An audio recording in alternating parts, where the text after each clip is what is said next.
This first song is By the Spring at Sunset, based on a poem by the American poet Vachel Lindsay from Illinois, early part of the 20th century, who was a real wanderer and troubadour, traveled all over the country, often by foot, and exchanged poems and poetry readings for food and shelter sometimes, and meant for his poems to be read aloud. Were very popular back then, not so much known now, but I was given a volume of his poems early on in my education, and they have always stayed with me. This particular poem tells the perspective of a wanderer who has left his or her home and has nothing but bright horizons, big skies, and a big future ahead, but can't help but think back at the things that he or she had to leave behind.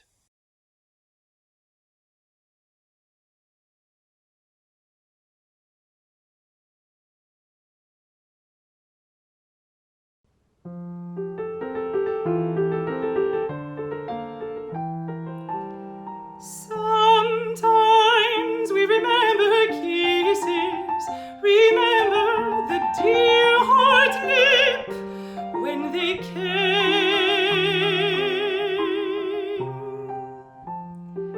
Not always, but sometimes we remember the kindness, the dumbness, the good flame of laughter and farewell.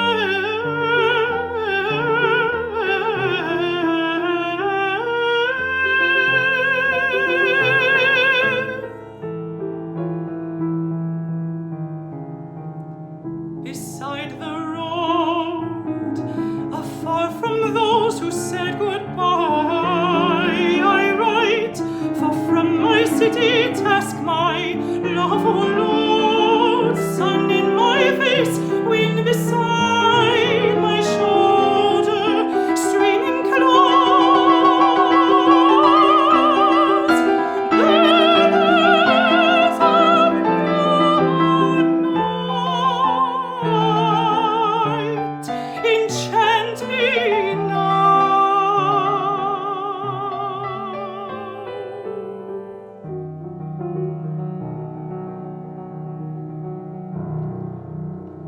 The splendors growing bolder make bold my soul, for sunrise beauty lights.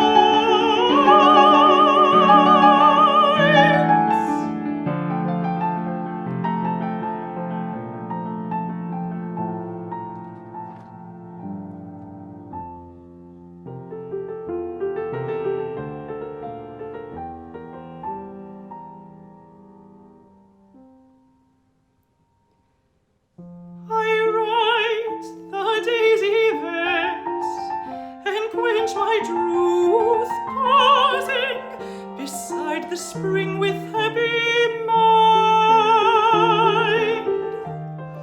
And now I feel those kisses on my mouth, hers most of all. One little friend, most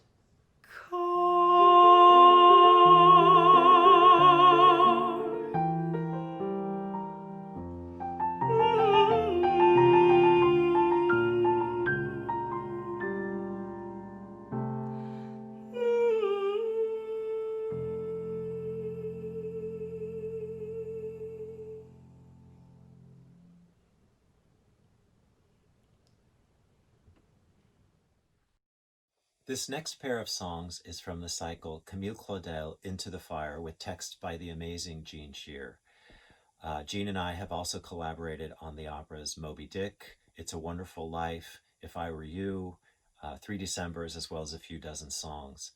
This cycle was inspired by the life and work of the great French sculptor Camille Claudel, who flourished at the end of the 19th century in Paris. She was a student and protege of Auguste Rodin, the famous great sculptor. They became entangled in a scandalous and stormy love affair, which ended abruptly when Rodin broke his word to her and compelled her to have an abortion. Very, very dangerous, of course. And she started to go through depression, and some say schizophrenia, we're not sure. But her family was scandalized by her behavior and sent her away to an asylum for the last 30 years of her life, where she never sculpted again. And the day that she was taken away, she destroyed about 60% of her work because she was afraid Rodin or someone else would steal it. Jean and I imagined this cycle from the perspective of Camille the day she knows she's going to be taken to the asylum, and she's with some of her sculptures and she's addressing each one. And from that, we learn about the creation of the sculpture. We learn about a chapter of her life. The first song is La Petite Chatelaine, and it's based on a beautiful sculpture of a child that she did shortly after she was compelled to have this abortion. The next song is based on a sculpture of hers called The Gossips, Les Causeuses. And in it, and it's a very small sculpture with several figures that are talking to each other. And we imagine this as when Camille is aware of so many voices around her and that something is happening in her and that she can't control and she doesn't know what. So here are two songs from Camille Claudel, Into the Fire.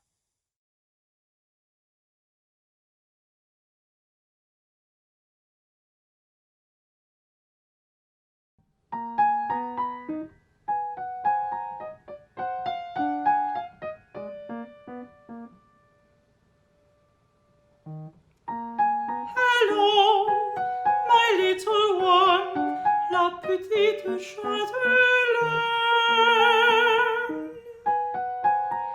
Do you know who I am? Do you know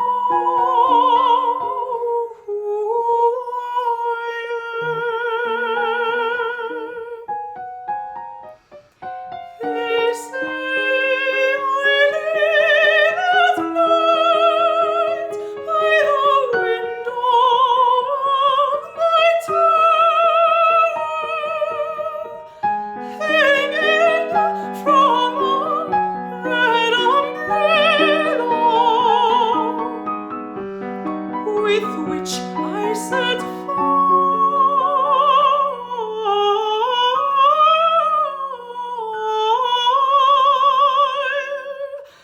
to the forest.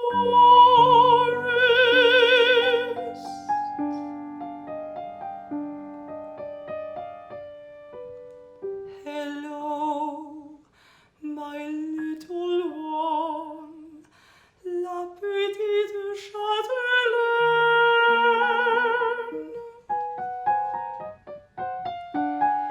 Do you know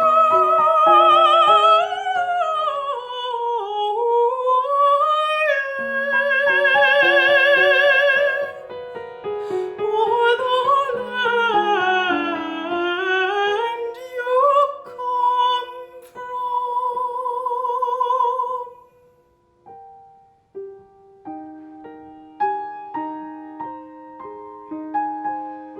Where the earth is stained,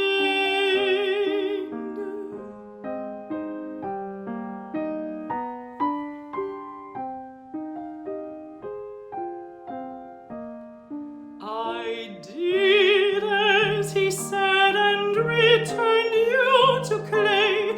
Oh, how could I bleed such a blessing away? Now I'm forever alone with my children of stone.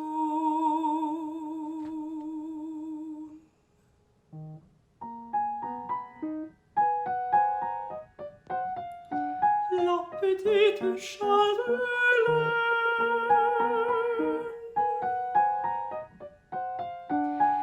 Can you hear my voice?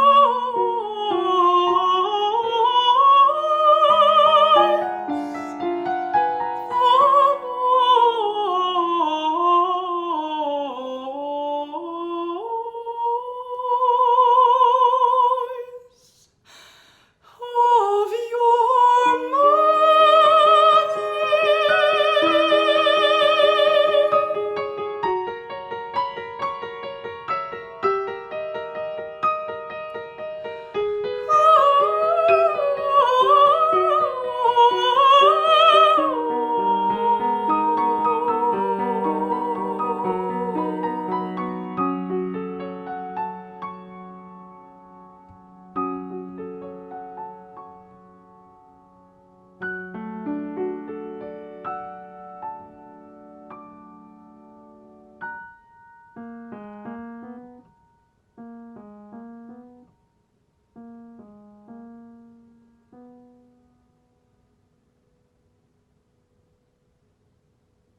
a table listen to a prayer.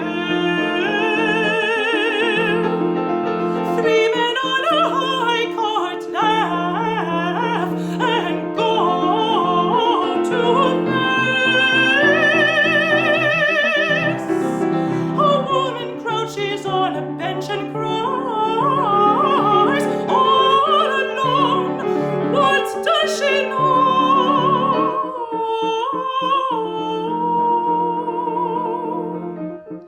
Does she know? Three people sit behind a screen and whisper. What is the secret suspended in the air? I know, I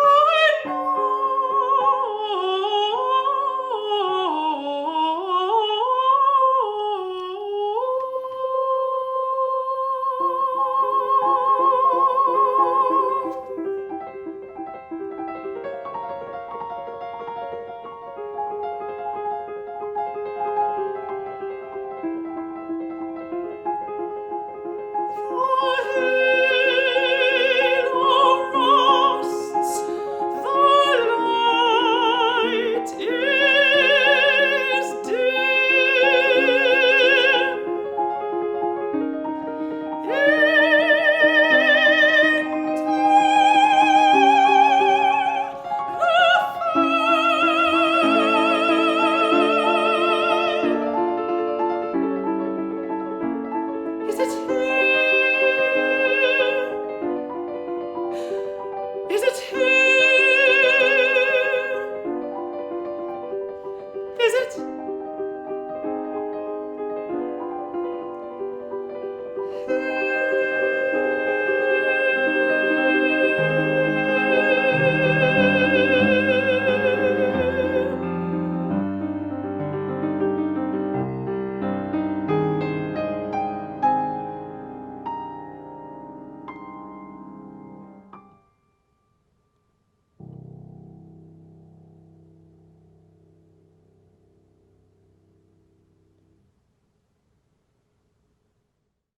Our final song is Primary Colors from the song cycle The Deepest Desire with words by Sister Helen Prejean. She's the author of the book Dead Man Walking, of course, which was the source for my first opera with a libretto by Terence McNally, Dead Man Walking. Sister Helen and I became very good friends during that time, and just after the premiere, we were having a conversation, and I mentioned that operas are about the physical journey of getting to your goal. They're all about action and what compels you and what you want, and everything springs from that action on stage. But a song cycle can be very introspective and reflective. And I asked if she would consider writing down meditations on her spiritual journey, her internal journey towards becoming the outspoken activist against the death penalty that she is today. And she said yes. And she gave me these texts, these meditations that formed the basis of this song cycle, The Deepest Desire. And basically, the journey in the cycle is about answering the call, the deepest desire in your heart, what compels you to drive forward, what you want in your life, what you need to accomplish, and recognizing that call, that desire within you. The final song is about grace, that moment after you've maybe achieved something big in your life, when you can reflect with gratitude at the place that you find yourself. Sister Helen goes to a Cheyenne reservation, Northern Cheyenne reservation, every year to write, reflect, and get connected to people, to the earth, to the sky. And it is in that spirit that she wrote the text for this song, Primary Colors.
I just want to say a huge, huge thank you to everyone at the Cabrillo Festival, to Ellen, to Jake, and to Christy. Thank you so much, and especially for thinking of the artists. That's not always the case these days, and it really means the world.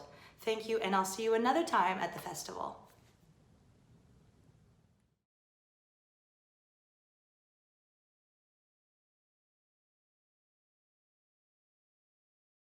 Well, Jake, I'm so happy that you're able to be with us. We were looking so forward to having you once again back at the festival this year. And now that you have been to the festival a couple of times already, and you've experienced our warm Cabrillo family and our incredible community that surrounds this unbelievable platform where we can create music and celebrate the creative spirit that is within all of us. Do you want to say hi to our audience that is watching? Of course. Hi, everyone. I'm so happy to be here with you. And I'm so sorry we're not in the room together, but we will be again. I have every faith and belief that we will all gather again for music and community through music and the stories that we tell and share it in it. And we will have even greater appreciation for it when we return. But I'm just thrilled to be part of the Cabrillo family and so happy that Christy has invited me back. And of course, you know, I happen to think you are the most gifted composer alive today, genre of opera, and you've written Thank some you. of the most beautiful, memorable works that I absolutely adore and love. And the idea of an opera, it's fascinating because it's exactly, in some ways, the one thing that we will need so much of when we will be able to come back to quote unquote some kind of a re-normal. You know, this idea that you bring absolutely everything and the kitchen sink and you unify together into one thought where everyone is experiencing this unbelievable deep emotions and you know, this shared actually experience is what qualifies that singular evening in an opera house. Now, how do you live with creating those beautiful? Because it takes years, right, to create Yes. an opera and to put everything together. Do you envision that one night where we all experience it together? That it's sort of the apex of this work. I don't really envision the one night where we're together, but I envision it myself as an audience member immersed in the story. So I am the first audience member to what is going on. The librettist and I have to have a very clear vision in our head of what this might look like, of how it might feel to be in the audience, so that the pacing, the flow of it, getting to know about the characters, how they unfold, how their stories connect and unwind, and then how they speak musically, what's going on in their hearts. All of that is a different step along the journey. I mean, it starts with the story, how we're going to tell the story, who we're going to tell the story with, what characters, um, what are the major plot events, what are the major connections, what does everyone want. So it starts there, and then day by day as we go through work, first working with the librettist until he has something that we both feel inspires music and that we are enjoying, even though we know it will change. The libretto changes constantly as the music is written. But I sit and we have to be able to imagine it being on the stage, or we can't write it. I certainly can't, which is Mhm, why it's very helpful for me to know who I'm writing for, what mhm. house it's going to be in for the first time, what that community feels like. It's all it's so immersive at every level that immersing myself in the vision of it from the very beginning is key. Mm-mm-mm. Yeah, And of course, you are very fortunate to have this long partner as a librettist, yeah, Gene Shear, yeah. who is wonderful, but who's also a composer as well. And Yes. do you? I've always wanted to ask you this actually. Does Gene ever talk to you about the musical ideas, or do you think he thinks in musical lines as he's writing the libretto, or is this just a completely separate part of his nature? I think it informs him as a writer deeply. He's also a singer. He was trained as an opera Right. singer and theater performer, so he did opera and musicals and wrote songs. and sang songs, and he has vast experience. And I think that all of that informs his writing. There's a musicality and a fluidity to his writing. His words are very easy to set, and he's also very flexible, which is what I need in a writing partner. Where when I'm when I take his words and a character emerges, we suddenly know what their musical world sounds like, what's going on in their heart, and that might mean different words. It might mean a different event. And he's wide open to that because the goal is for the music to tell the story in the end. I mean, that's why we're in the opera house rather than in a regular theater, is so that music can be one of the primary means of experiencing the story. Um, but yes, all of that informs who he is as a writer, as a librettist. And remember, being a librettist is very different from any other discipline. It's not like being a lyricist or a novelist or even a playwright. You have to have skills of all those skill sets, and yet make sure that what you're writing leaves room for music to express it. And in fact, it must demand the music to express it. If a libretto reads very clearly on its own, it's not a very good libretto. It needs to demand music to tell it. That's interesting. Yeah. I had not thought of the idea that a great libretto needs the music. Yes. That it's, but it makes sense because then it would not be a great libretto. It'll be a great play. Right. Then there's a big difference between a play and a libretto. Of course. Of course, of course. Just curious, this is a silly little question, but have you ever substituted a word to accommodate a longer syllable or a longer number of syllables that you need to express musically? Or Constantly. Constantly. There's so many, because a musical phrase will happen and suddenly the words that are there, they're in the right spirit, but they're not going to fit what I'm writing. So either I'll fill in dummy words for the moment and then check it with Gene, or go back to him and say, I need something different here. But that's why I say the libretto evolves as the score evolves. So, people always think the libretto is done and then I set it, and that's not the case.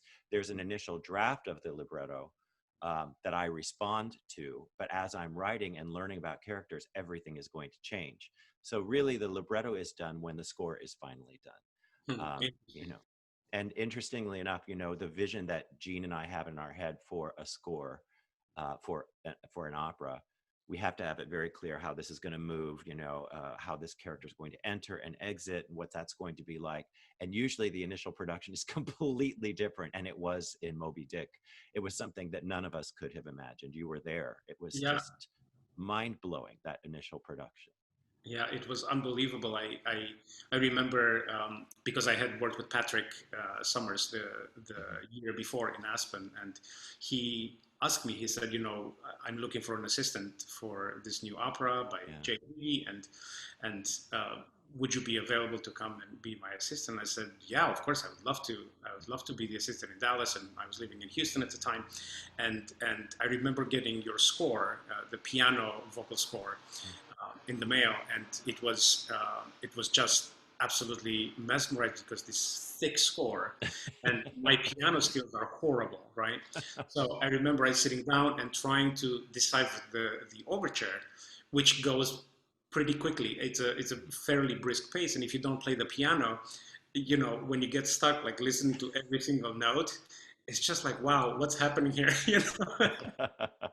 So, but then you get used to it, and you start to hear the sounds, and then it was just absolutely magical. It was my first time actually seeing work of this magnitude come together, and be born, so to speak, from all aspects. I mean, first production, first the premiere of the piece, and the composer was there, the librettist, first director, the first conductor, first cast. I mean, this is so magical. Yeah.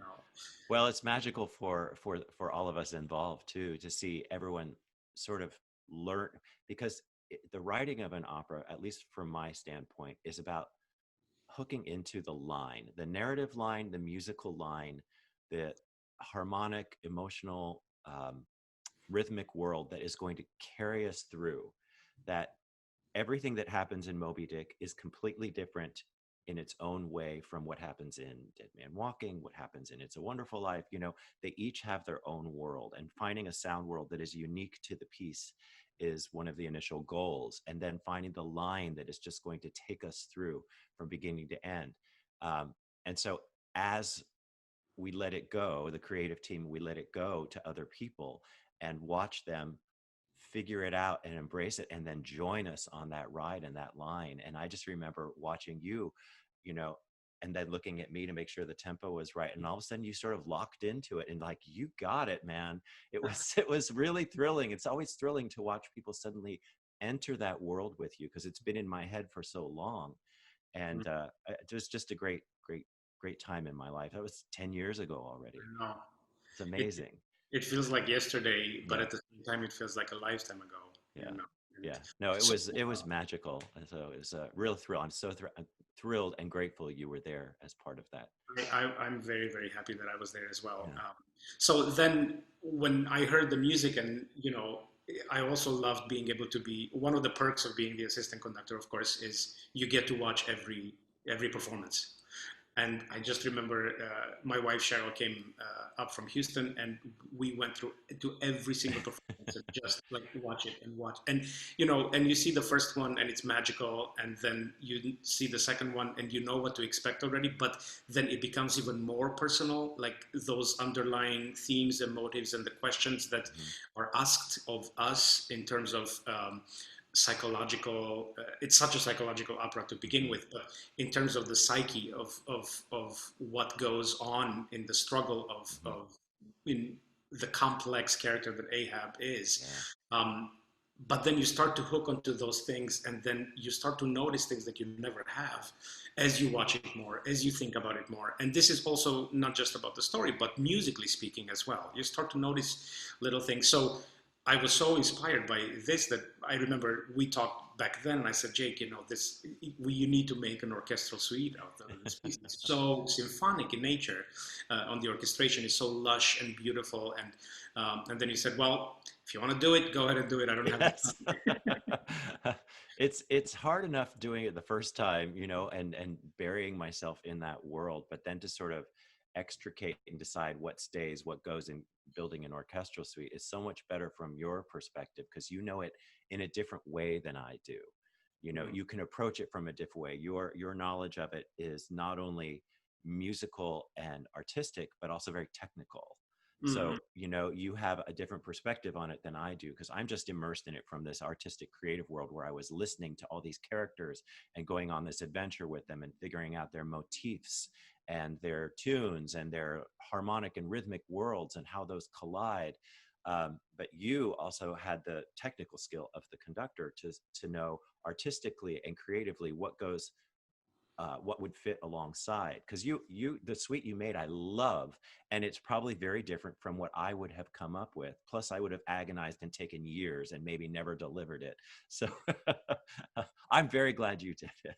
Well, the strangest thing for me was once I started creating the suite, which of course at first it came to like 28 minutes, I think what the original version was. And this was after I had agonized thinking, oh my God, I can't cut this part. This is so beautiful. Like I can't take this out, you know. And then I thought to myself, wait a second. If I want someone to hear the opera, they need to listen to the opera. I can't do like an opera-sized version of the piece in an orchestral suite. And the orchestral suite, by definition, is introduction into the world of Moby-Dick, or into the world of the opera itself, rather than a substitution of it. You know, that's how I see it. And I know there are so many moments that I just couldn't, because we ended up then in the process of the first rehearsals. You know, and you were so helpful to say, hey, you know what, like we need to cut this down. Let's take this section out. You know, like we need to keep it under 20 minutes. People need to want to hear more. You know, just because it's the kind of music that it's very, very beautiful. It's very emotional, but you also have to really understand the story to be able to hook onto those things. Right. Well, you need to. it's easy to fall in love with your work, you know, and get too close to it and lose perspective, which is why with something in the first stages as massive as an opera, workshops are really important with Mm. friendly ears around you saying, you know what, that's too much, or I'm not sure what that is, or could that use more? Or how did that unfold, so that you have the perspective of other people who haven't been really close to it. And it's the same thing with something like a suite, or when I write a song cycle, or when I orchestrate a cycle or something like that, is that you have to have that perspective of someone saying, you know what, I think this goes, I know you love it, I know this is beautiful, but I think it's going on a little long in terms of what this piece is, what the goal of the piece is. But Mhm. that was fun. You were so kind to welcome me into that part of it too. Of course, I was nervous because I didn't know, I didn't want to offend you, you know. Oh, you're so I kind. didn't want you to think, oh my God, he didn't like that section, so he didn't put it in the suite, you know.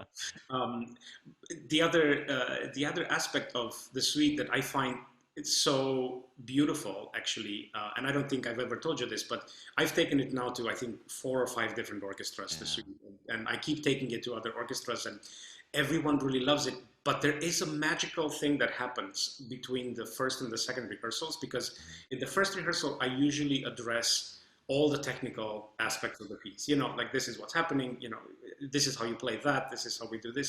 So people start to understand this. And then at the second rehearsal, I usually go very deeply into what the music represents. So you have no idea how many times I've sung Tough, Rare, and Bloody in front of try to get them to understand what the gesture is and why the Yeah. trombones are doing these things and all of that. And there is something that happens always in this, and it's my favorite time because all of a sudden the piece becomes Moby Dick. You know, like as soon as the musicians are able to understand, oh, that's what it is. Mm. You know, and I say this has to be a huge party. You know, people are screaming around, and then a fight breaks or so. You know, whatever it is that is happening on stage at that moment in the Yeah. music, or the words. You know, when I start to talk about the quartet, and the words that Queequeg says, or Ahab, or and the moment at the end of Act One. You know, with Starbuck, which is so Mm. beautiful, and then there is that Powerful. pause, it's so, and the orchestra always, because Ah, not everyone knows the opera, and yeah. they just become completely speechless, you know. But you bring it to life for them, Christy. That's a magic skill you have. Is you're a storyteller in your bones, and so being able to convey that information and make sure every single person feels included in that. And what you're talking about too is tapping again into that storyline, the rhythm of the piece, why these themes exist, what they're representing, what big human experience and what transformations are occurring. It's very special to watch you work with an orchestra. Well, thank you, but Yeah, I also think it's so beautiful to see that even through just the description of what the music represents, people yeah, can understand the power of the emotion that you've created, you yeah. know. and Thank and you. even though it's missing a huge element, which is the words and the staging, you know, but the music itself can, and this is what I felt at the very beginning, you know, when I saw the opera, or we started working on it, is I felt like the music was actually powerful enough to be able to communicate the same essence and the same message in a different way, but also to be able to do it justice, you know. Yeah. And I think it was so, and it was purely a coincidence. I didn't plan it this well. I didn't even think about it until we arrived at the first rehearsal, and Jonathan Lemalu, Yeah. you know, happened to be there singing a different piece, but he was in the audience, and I just remember the two of you back in the Civic Auditorium listening to the first Oh, rehearsal, it was and so emotional. yeah, He was the original Queequeg in the yes, original of course, production. yeah, Jonathan Lamalu, great singer, great guy.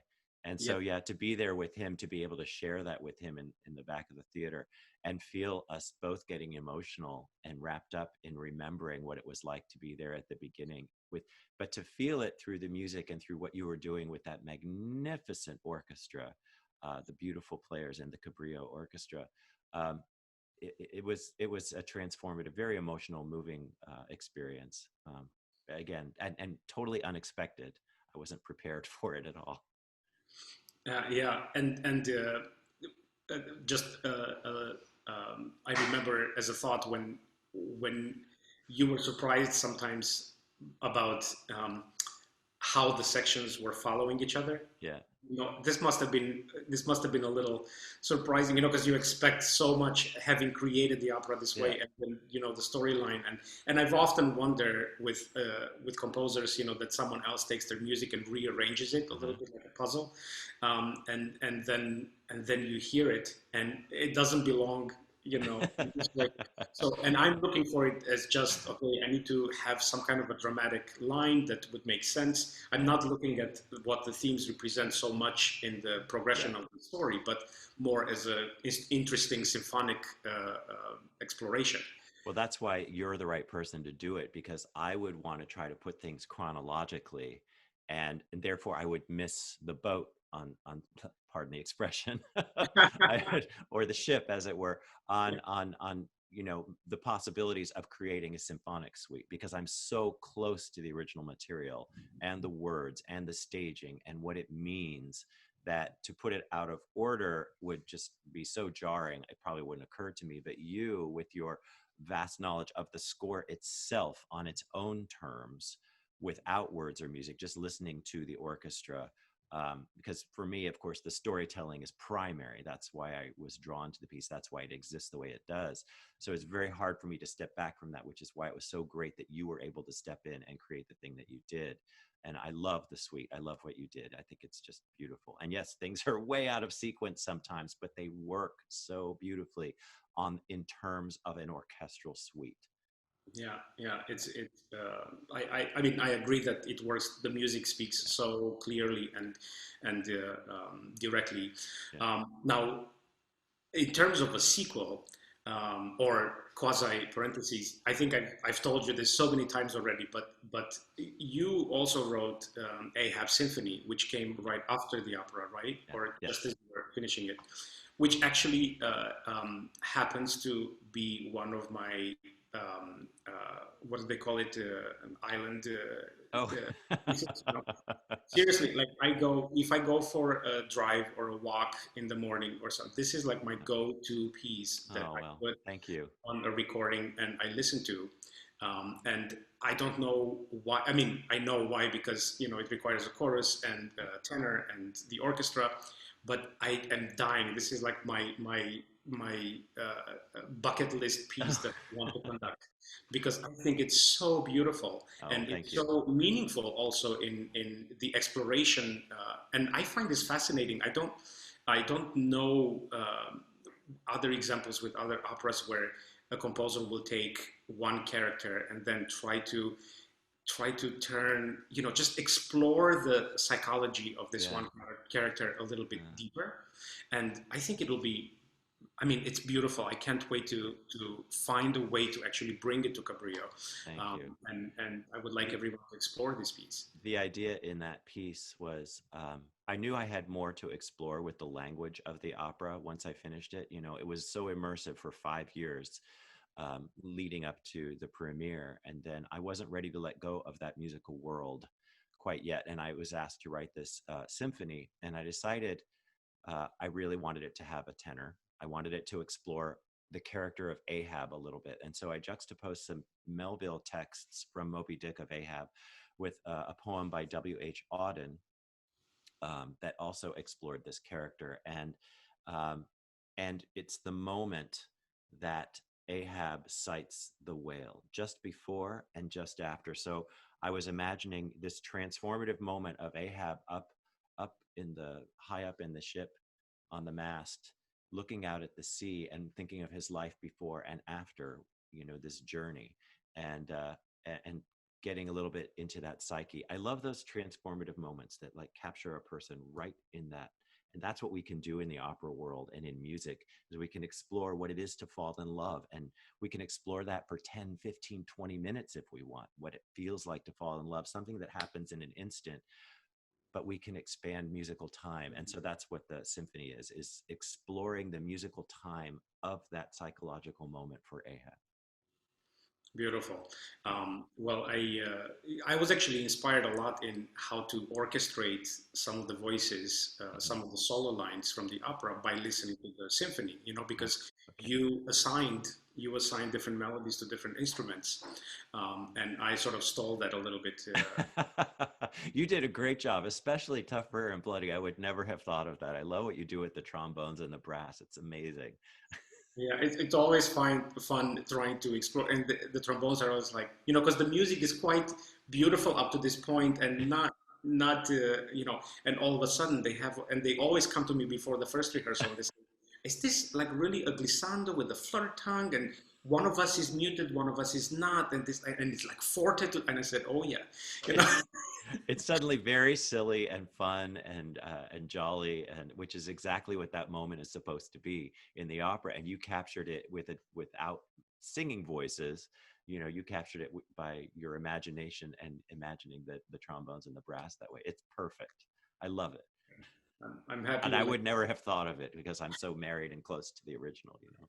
Yeah, yeah, yeah. Yeah. I'm happy. I'm happy you like it. Well, we're all going to listen to the suite once again, and thank you again for joining us. I can't wait to have you back in Cabrillo, and then you know maybe at some point we can bring the Ahab Symphony, which I really do think it's a masterpiece. So Thank you. Thank I you. can, Yeah, I'm excited to be back in Cabrillo with everybody next year with intonations, and yes, it's that's another very exciting piece, and we have a lot to talk about with that one as well. But exactly. meanwhile, I wanted to save it to talk about it for next year. yeah, yeah, Don't get but meanwhile, I'm so grateful to hear the suite again and the beautiful job you did down there. It's just thrilling.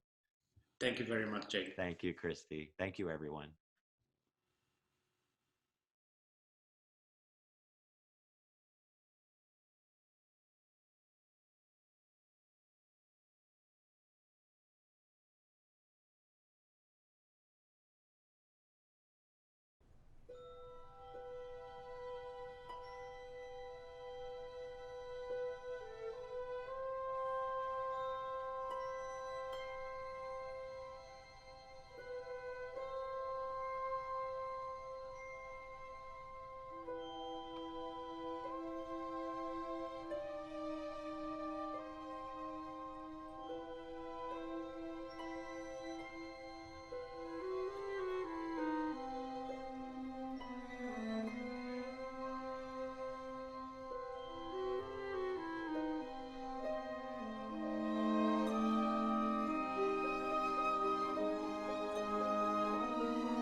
Thank